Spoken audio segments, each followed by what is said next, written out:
¿Qué, qué tal? Muy buen día. Esperemos que todos se encuentren muy bien. Vamos a continuar con esta sesión denominada diseño de algoritmos, que es el tercer subtema de este primer módulo que estamos trabajando relacionado con algoritmos. En esta parte vamos a trabajar básicamente algunos conceptos y algunas características que tiene la construcción o el diseño de algoritmos. Entonces, lo que vamos a analizar primero es diciendo que para llegar a la resolución de algún problema por medio de programación, básicamente es necesario el diseño previo de un algoritmo, como lo habíamos comentado anteriormente. Antes de crear un programa, normalmente se diseña un algoritmo para que posteriormente ese algoritmo sea traducido al lenguaje de programación que se esté utilizando o se quiera utilizar. Entonces, partiendo de esto, de que primeramente hay que hacer un algoritmo, decimos también que los algoritmos pues deben de ser independientes a cualquier lenguaje de programación. ¿Qué significa esto? Que yo puedo crear mi algoritmo para solucionar cualquier problema y posteriormente ese algoritmo yo lo puedo convertir a un programa utilizando cualquier lenguaje de programación. Por eso decimos que los algoritmos son independientes tanto del lenguaje de programación en el cual se van a expresar o bien eh, son independientes de la computadora en donde se vaya a ejecutar ese programa que vamos a construir a partir de este algoritmo. También decimos que para cada problema el algoritmo se expresa en un lenguaje de programación diferente o puede expresarse en un lenguaje diferente y ejecutarse en una computadora distinta. ¿Por qué? Partiendo del punto anterior, donde decíamos que los algoritmos son independientes, pues nosotros ya cuando construimos el programa a partir de ese algoritmo, pues lo podemos implementar o instalar en cualquier tipo de computadora. Sin embargo, pues el algoritmo siempre va a ser el mismo.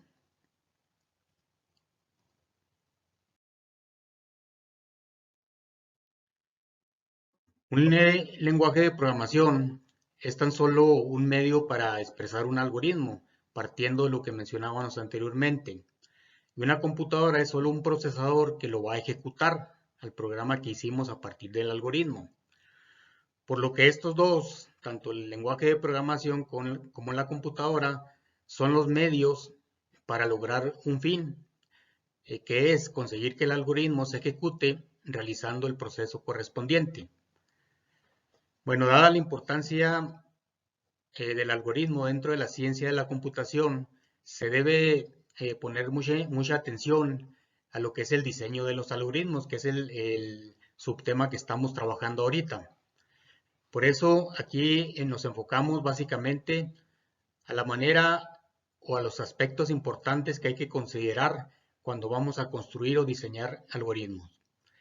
El diseño de la mayoría de los algoritmos requiere de creatividad e ingenio, lo cual nos ayudará a alcanzar buenas técnicas de programación. El que nosotros aprendamos primeramente a construir algoritmos nos va a ayudar bastante para posteriormente aplicar esos conocimientos en lo que es en el área de programación y lógicamente después nos va a ayudar a aplicar mejores técnicas en esta área de la programación. En el diseño de algoritmos básicamente son necesarias tres partes que mencionamos aquí, que es la entrada, el proceso y la salida. ¿Por qué decimos esto? Por ejemplo, cuando nosotros queremos hacer el cálculo de la edad de una persona, conociendo su año de nacimiento, las partes del algoritmo quedarían de la siguiente manera. Esto quiere decir, yo quiero obtener la edad de una persona. Para eso yo necesito un dato que sea su fecha de nacimiento. Y lógicamente también requiero de introducirle al algoritmo la fecha actual. Por lo tanto, nosotros lo único que tendríamos que hacer es restarle a la fecha actual la fecha de nacimiento y así obtendríamos el año o el número de años que la persona ha vivido o simple y sencillamente obtenemos su edad. Por eso decimos que como entrada, acuérdense que estamos mencionando que cuando estamos diseñando algoritmos requerimos de tres partes. Primeramente la entrada. Para este ejemplo en específico requeriríamos de la entrada, que sería el año de nacimiento y el año actual, ¿sí? Los cuales los vamos a representar, aquí estamos poniendo entre paréntesis, a cada uno de ellos lo representamos con un nombre o con un identificador. En este caso estamos identificando al año de nacimiento con la letra A mayúscula, un guión bajo y la palabra nacimiento. Al año actual lo estamos representando por medio de la letra A mayúscula, un guión bajo y luego la palabra actual. Básicamente aquí lo que estamos haciendo es, o vamos a utilizar, el concepto de variables. Una variable, ahorita vamos a entrar más a detalle, nos va a servir en primer lugar para identificar a los valores que se van a introducir al algoritmo para que este algoritmo haga el cálculo o la operación y me regrese, en este ejemplo, la edad que tiene determinada persona basados en el año de nacimiento y el año actual. Entonces, ya supimos que como entrada fue el año de nacimiento y el año actual. Ahora, ¿para qué le sirven al algoritmo el que yo le dé esos dos datos? Precisamente le van a servir para poder realizar la resta. Al año actual le va a restar lo que es el año de nacimiento. Por lo tanto, el hablar de proceso significa realizar una operación aritmética, que en este caso es una resta. Año actual menos año de nacimiento. El resultado que se obtenga de esta resta, aquí, de acuerdo a la fórmula que estamos tratando de representar aquí, se va a almacenar ese resultado en una variable que se llama edad, que aquí estamos presentando con un color rojo.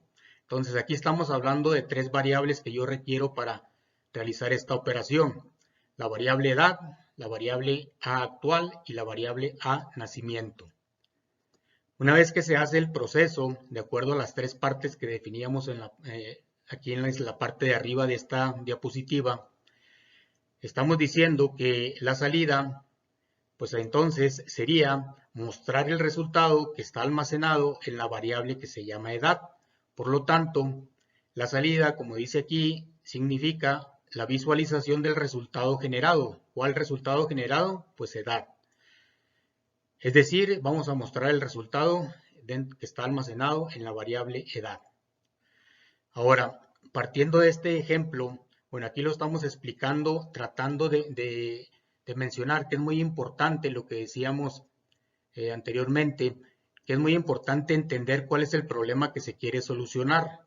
Una vez que se entiende ya ese problema, así como lo estamos mostrando aquí, bueno, entonces ya podemos pasar a diseñar nuestro algoritmo. Vamos a ver cómo haríamos este algoritmo de ese mismo ejemplo.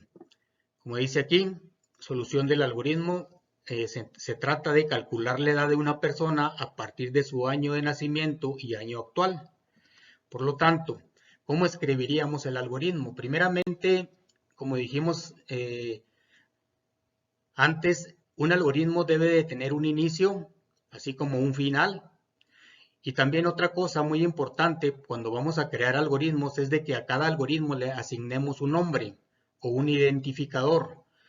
En este caso, yo a este algoritmo ejemplo que estoy utilizando le voy a llamar calcula edad. Sí, entonces aquí estoy en el punto número 1. Recuerden que los algoritmos se van ejecutando paso a paso, de manera secuencial. En este caso, aquí le estoy diciendo que primeramente o marcando el inicio del algoritmo que se llama calcula edad. Posteriormente pasamos al segundo paso que dice solicitar el año de nacimiento. Es decir, le vamos a solicitar al usuario que nos dé el año de nacimiento. Posteriormente se le solicita el año actual. Observen que estamos aquí manejando el nombre de las variables que mencionamos en la diapositiva anterior. Una vez que tenemos esos dos datos de entrada, pues entonces ya podemos hacer el cálculo o la operación o el proceso, como le mencionamos en la diapositiva anterior. En este caso ya podemos realizar el cálculo que es edad igual a año actual menos el año de nacimiento. Por lo tanto, aquí ya estamos obteniendo el resultado y el resultado se está guardando en la variable edad. Ahora, ¿qué nos falta? Pues simplemente como ya tenemos el resultado en la variable edad, pues entonces nos falta mostrar en el paso número 5, como estamos mencionando, mostrar el resultado edad. Entonces aquí ya llegamos al objetivo que se pretendía, obtener la edad de una persona a partir del año de nacimiento y del año actual. Como ya se acabaron de ejecutar todos los pasos de este algoritmo que se llama calcula edad, pues entonces lo único que nos faltaría como un sexto paso es determinar el fin del algoritmo. Recuerden que todo algoritmo debe de tener un inicio y un final. Entonces aquí marcamos el fin del algoritmo que se llama calcula edad. Entonces este algoritmo contiene 6 pasos, los cuales están especificados en por número, y nos ayuda para determinar la edad de una persona, basados en 2 datos de entrada y obteniendo un dato de salida que se llama edad.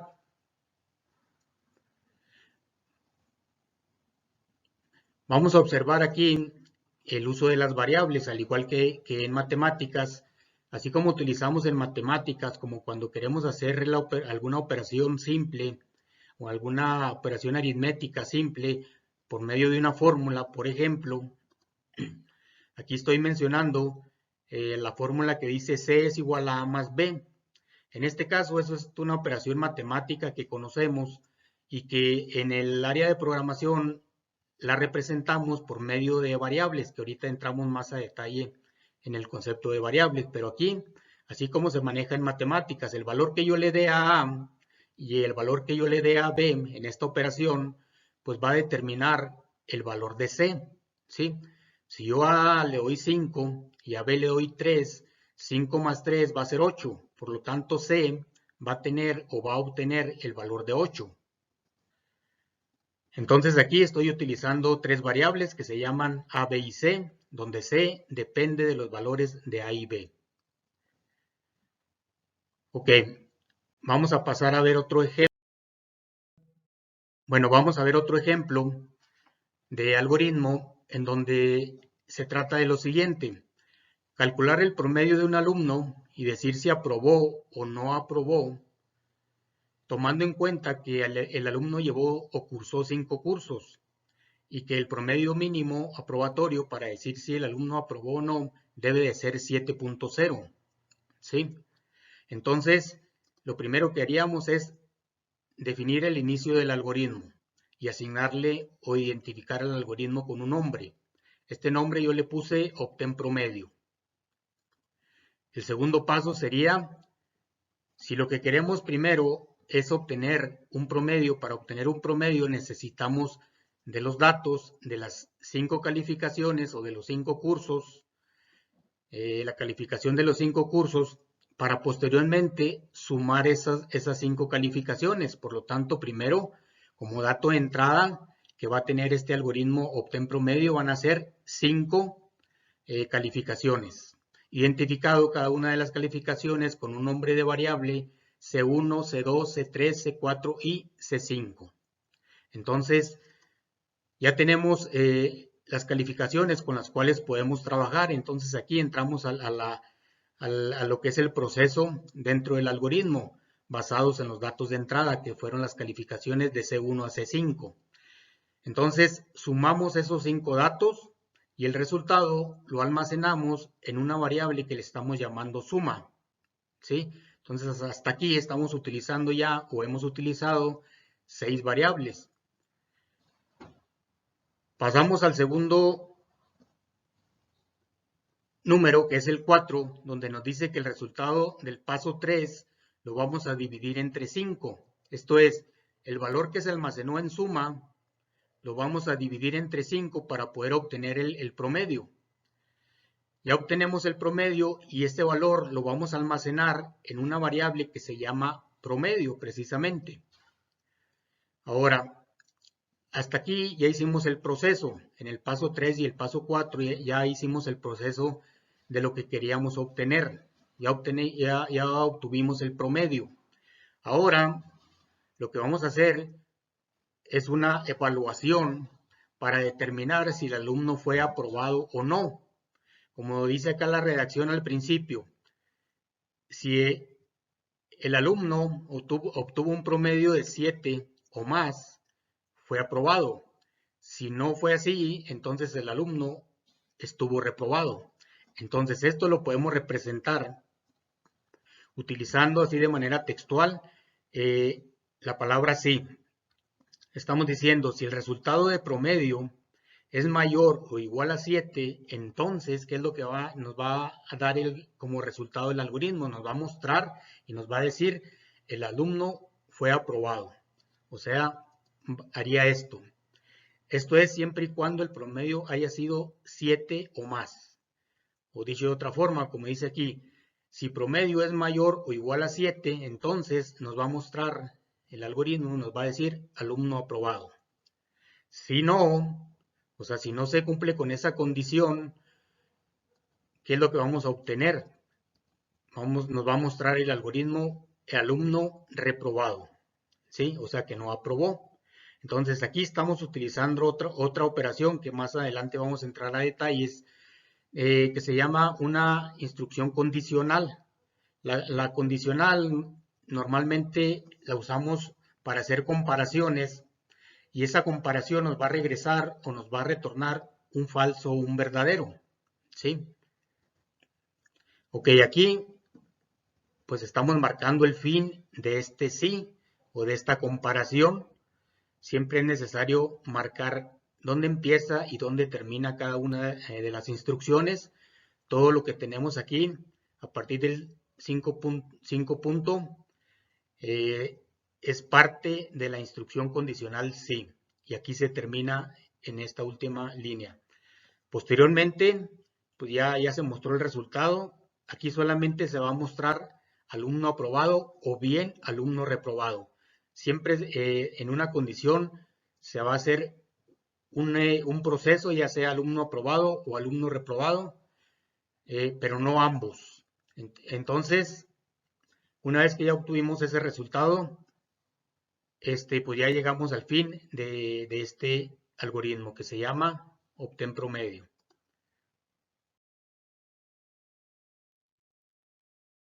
Ahora, vamos aquí a analizar algunos conceptos muy útiles en el área de algoritmos y programación. En este caso, vamos a empezar definiendo, bueno, algunos conceptos que nos van a servir mucho en la parte de crear algoritmos o diseñar algoritmos y también van a ser útiles cuando empecemos con la programación. Por lo tanto, aquí definimos primeramente el concepto de dato. Un dato es la unidad mínima de información. Por ejemplo, un dato que ya hemos utilizado o utilizamos en ejemplos anteriores, un dato puede ser la edad de una persona, un dato puede ser la calificación de un estudiante, un dato puede ser el nombre de una persona, un dato puede ser el sexo de una persona, un dato puede ser el sueldo de un trabajador. Entonces, recuerden que al principio, en el primer video, mencionábamos que la computadora trabaja con datos. Entonces, por eso es importante tener definido este concepto, ¿sí? Ahora, sabemos que la computadora, de acuerdo a los ejemplos que acabo de mencionar, si se fijan, fueron diferentes tipos de datos. La edad, por ejemplo, se maneja como un valor de tipo de dato entero, esto es, sin punto decimal. El sueldo de un trabajador se maneja como una cantidad numérica con punto decimal, podría ser, ¿verdad? Entonces, para trabajar los datos dentro del área de algoritmos y programación, debemos de conocer que existen diferentes tipos de datos que estas partes o estas áreas nos permiten. Por ejemplo, ahorita mencioné el tipo de dato entero. Los enteros son todos aquellos variables o todas aquellas datos que almacenan solamente un dato entero. Esto es sin punto decimal. Por ejemplo, un valor 54, un valor 14, un número menos 23, un número menos 64, un número 1500. Si se fijan, todos estos son enteros, algunos negativos, otros positivos, pero ninguno de ellos tiene un valor con punto decimal. Entonces, a estos tipos de datos se les considera enteros. Otros tipos de datos que se conocen dentro de los algoritmos y programación, pues son los de tipo real. También en algunos lenguajes de programación se les conoce como flotantes o doble. Más adelante los vamos a conocer. Pero los tipos de datos básicos aparece el tipo real, que lo que almacena o nos permite almacenar son números o valores numéricos con punto decimal. Por ejemplo, el 5.45, el 14.88, el menos 2.3, el menos 64.30, el 15.00. Si se fijan, todos estos ejemplos, todos tienen valor decimal o punto decimal. A eso se les considera como tipos de dato real. Hay otro tipo de dato que se le conoce como lógico o booleano también, que me permite almacenar solamente valores, o más bien me almacena dos tipos de valores, el falso o el verdadero solamente, uno u otro, no más. Por lo tanto, me almacena un falso que en muchos lenguajes se representa por un 0 o un true en inglés que se representa con un 1. Entonces, estos tipos de datos son conocidos como tipos de datos lógicos o booleanos y solamente pueden almacenar un 0 o un 1. Otro tipo de dato básico pues es el tipo carácter, el cual me puede almacenar cualquier letra o cualquier carácter que nos aparezca dentro de nuestro teclado, por ejemplo. En nuestro teclado de la computadora nosotros podemos observar los números, las letras, caracteres especiales,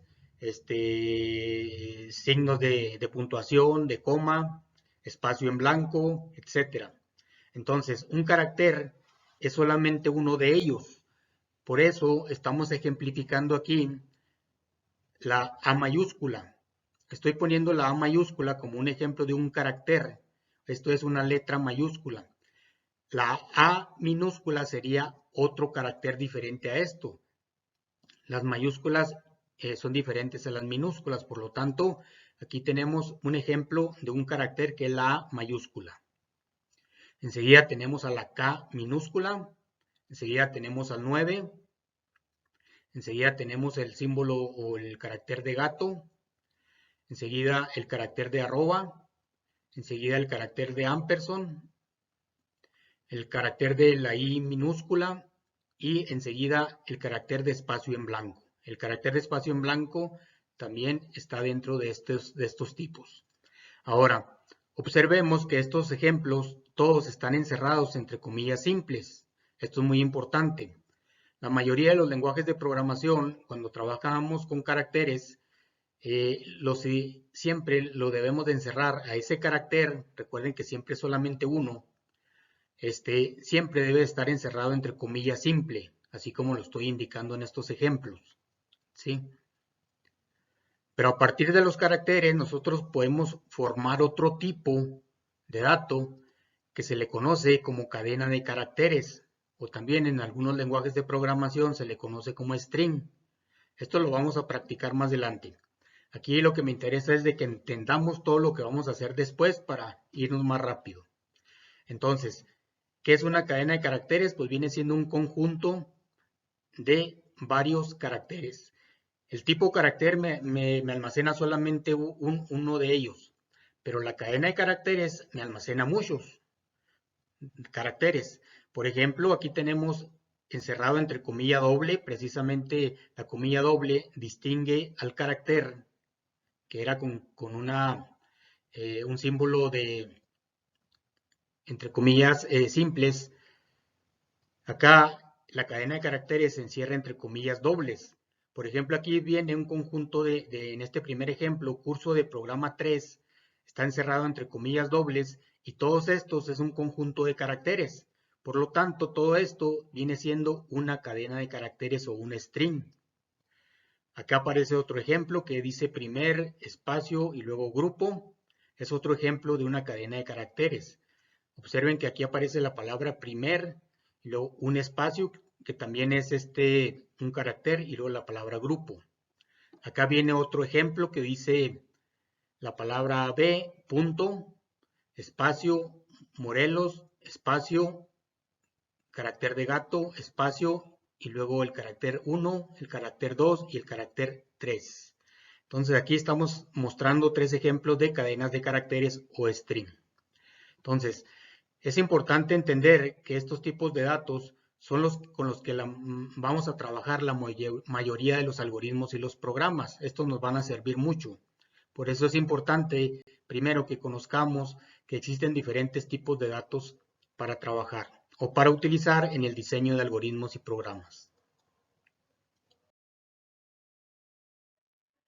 En los ejemplos anteriores vimos que se han utilizado valores, distintos valores en los cuales están almacenados o están representados por medio de variables.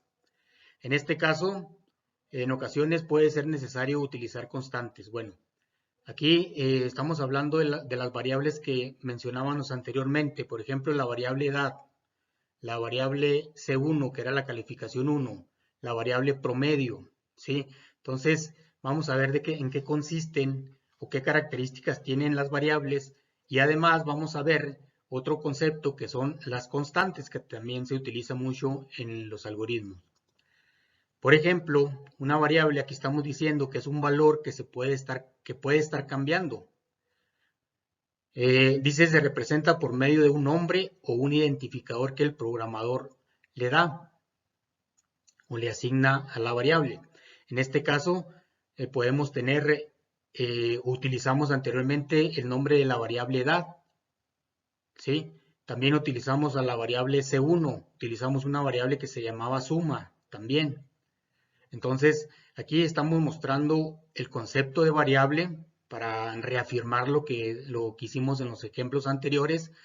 Y aquí mostramos más específicamente una fórmula conformada por dos variables. En este caso dice A es igual a pi por radio al cuadrado. El pi es un valor que ya conocemos, que normalmente lo manejamos como 3.1416. Entonces, aquí estamos utilizando dos variables, una que se llama R minúscula y otra que se llama A mayúscula. Estamos diciendo en la fórmula A es igual a pi por radio al cuadrado. Entonces, el resultado de A va a depender del valor que yo le asigne a R. Si yo a R le asigno el valor de 5, pues el resultado de A va a ser un determinado valor. Pero si yo a R le asigno el valor de 3, me va a obtener en A se va a almacenar otro valor. Entonces, por eso se les llama variables, por eso dijimos acá arriba que el valor de cada una de estas puede estar cambiando. El valor de A va a cambiar al momento en que el valor de R cambie. Si yo a R le asigno el valor de 3, me va a dar un resultado. Si a R le asigno un valor de 8, me va a dar otro resultado diferente. Entonces, por eso decimos que A depende del valor de la variable R. Pero aquí estamos utilizando dos variables. Ahora, ¿qué es una constante? Una constante es un valor que se mantiene sin cambios, esto es, no le puedo asignar otro valor diferente. Y algo muy común que manejamos o utilizamos en las matemáticas, en operaciones, en algunas fórmulas, es el valor de pi. Por ejemplo, aquí estamos mencionando que pi siempre tiene un valor normalmente y lo representamos con este símbolo, ¿verdad? Y lo utilizamos en el ejemplo acá arriba, donde pusimos la fórmula de área es igual a pi por radio al cuadrado. Entonces, acá estamos diciendo que un ejemplo de constante puede ser ese valor de pi. ¿Por qué? Porque ese nunca va a cambiar, siempre va a ser el mismo. Y para trabajarlo en los algoritmos, pues es necesario a una constante asignarle un nombre, un identificador, así como las variables. Acá arribita utilizamos dos variables que son A y R. Aquí enseguida vamos a utilizar una constante a la cual yo también le estoy asignando un nombre o un identificador que se llama pi. Estoy diciendo pi es igual a 3.1416. Entonces, la diferencia entre variables y constantes es de que la variable o el valor de la variable puede estar cambiando y el valor de la constante siempre va a ser el mismo, siempre se va a mantener.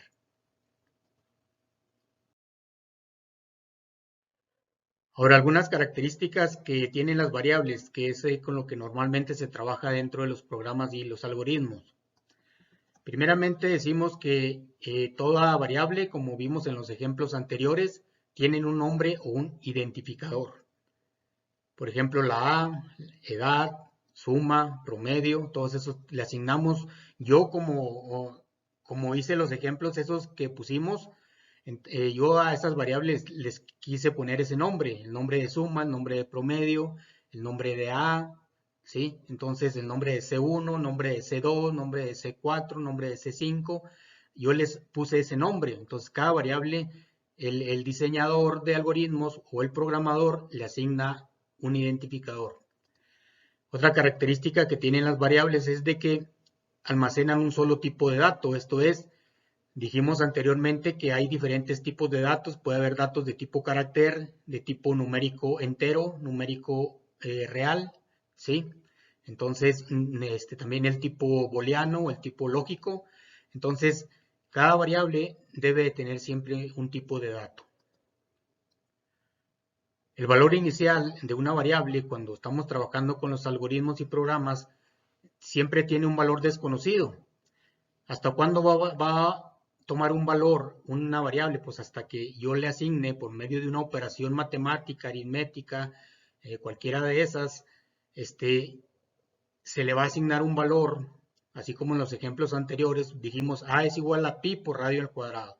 Entonces, al decir A igual, yo le estoy asignando a el valor, dependiendo del valor de R, lógicamente, el resultado que se obtenga de esa operación se le va a asignar, en este caso, en el ejemplo que estoy mencionando, a la variable A. Otra característica es de que ocupa siempre una posición de memoria, esto ya más específico dentro de los programas. Cuando utilizamos variables en los programas, normalmente, no sé si recuerden, cuando veíamos las características de las computadoras, una parte importante era la memoria RAM. Esa memoria es donde se almacenan temporalmente los valores que se están trabajando dentro de un programa que se esté ejecutando. Aquí mencionamos esta característica porque en realidad lo que sucede es de que a cada variable, cuando yo utilizo o defino alguna variable dentro de mi algoritmo o programa, a esa variable se le asigna un espacio dentro de la memoria para que ahí vaya guardando los valores que va tomando esa variable, de acuerdo a las operaciones que se realicen dentro del programa o algoritmo. Ejemplos de variables y su tipo, de acuerdo, aquí ya relacionando las características de las variables y los tipos que mencionamos anteriormente, aquí vamos a mencionar algunos ejemplos. Aquí tenemos a una variable que yo le puse un nombre que se llama peso, un identificador, el cual me va a almacenar el peso de una persona.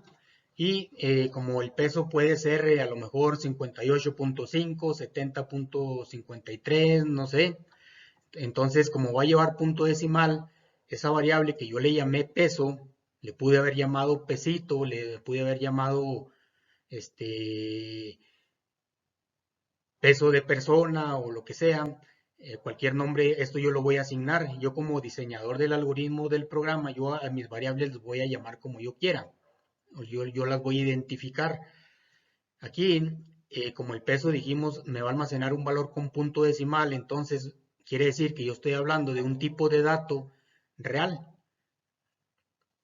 Ahora, ¿qué pasa si estamos hablando de la edad de una persona? Normalmente la edad de la persona se maneja, yo tengo 30 años, yo tengo 53 años, yo tengo 68 años, etcétera.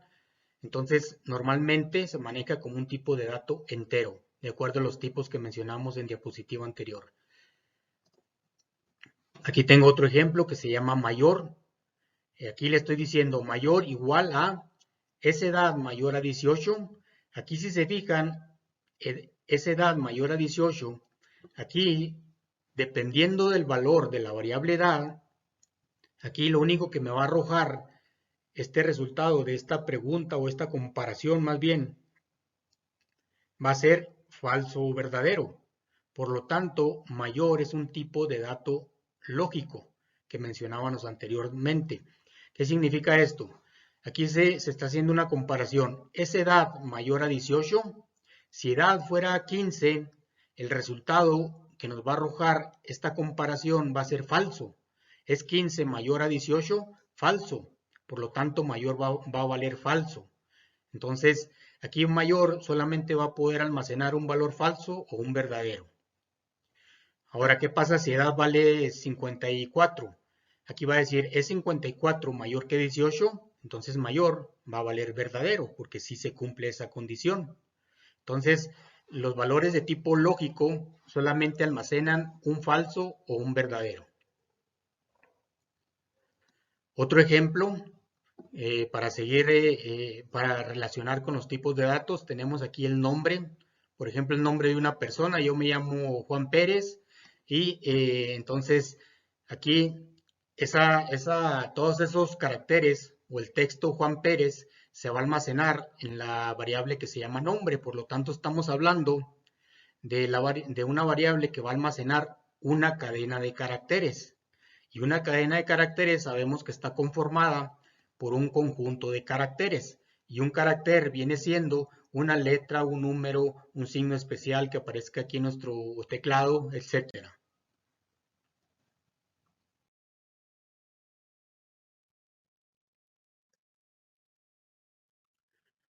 Algunas reglas que son consideradas por la mayoría de los lenguajes de programación y algoritmos son las siguientes. Esto es, cuando yo le asigno el nombre a una variable, normalmente debo de cumplir con estas reglas. Primeramente, debe comenzar con una letra. Enseguida, otra regla es que no puede tener espacios en blanco. Esto es, yo no puedo poner el nombre de una variable con espacios en blanco.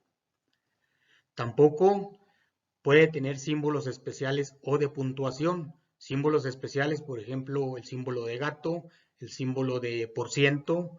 Un símbolo de puntuación puede ser la coma, el punto decimal, el punto y coma. Esos no pueden aparecer como nombres de variables. También aquí otra regla es de que puede tener el guión bajo.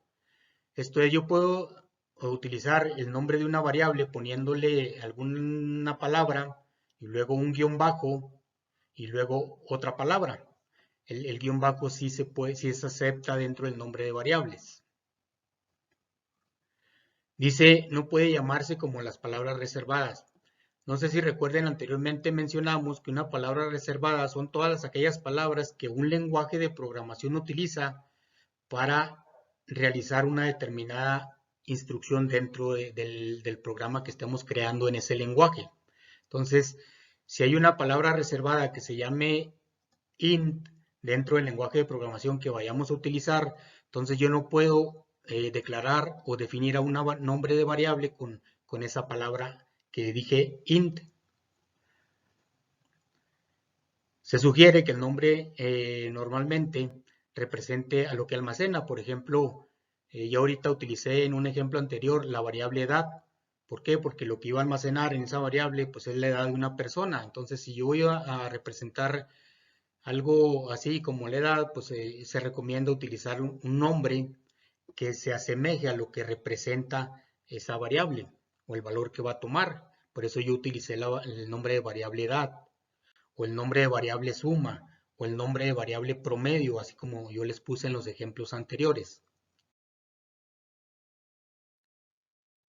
Bueno, vamos a ver este ejercicio en donde, de acuerdo a las reglas anteriores, a los tipos que manejamos y características de las variables, vamos a determinar si cada uno de estos ejemplos son válidos o no son válidos de acuerdo a las reglas que acabamos de definir. Por ejemplo, yo a una variable le puedo llamar edad. De acuerdo a las reglas que acabamos de mencionar, ese nombre de variable es válido. ¿Sí? Un nombre de variable que estoy poniendo aquí como ejemplo dice valor 1. Este podemos decir que también es válido. Si se fijan, empieza con una letra, Puede llevar números, pero no puede llevar signos especiales. Puede llevar letras y números, pero debe empezar con una letra de acuerdo a las reglas que dijimos ahorita, entonces por eso es válido. Aquí pusimos número, guión bajo, hijos. Este nombre de variable no es válido, ¿por qué? Porque dijimos que no puede llevar signos de puntuación o signos de, en este caso, el acento. No me permite que este nombre sea válido como nombre de variable. Otro ejemplo, pues viene siendo dirección. Aquí si se fijan está la palabra dirección.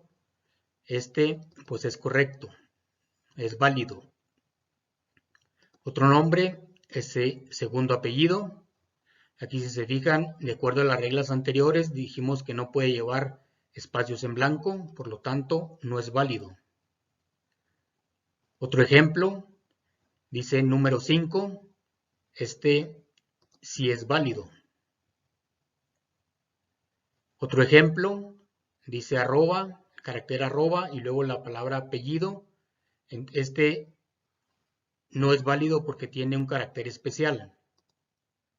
Enseguida tenemos la palabra teléfono, tiene un acento para empezar, no es válido, y empieza con 2 puntos, tampoco es válido. O sea, por 2 razones no es válido ese nombre de variable. Acá enseguida tenemos num, gato, materias. Tampoco es válido porque tiene el símbolo especial o el carácter especial gato. Peso estudiante, peso guión bajo estudiante. Sí es válido porque recuerden que el símbolo de guión bajo sí se permite. Y aquí tenemos algunos ejemplos de nombres de variables, algunos válidos y algunos no válidos. Aquí aparece otro, dice tú, coma, espacio, nombre.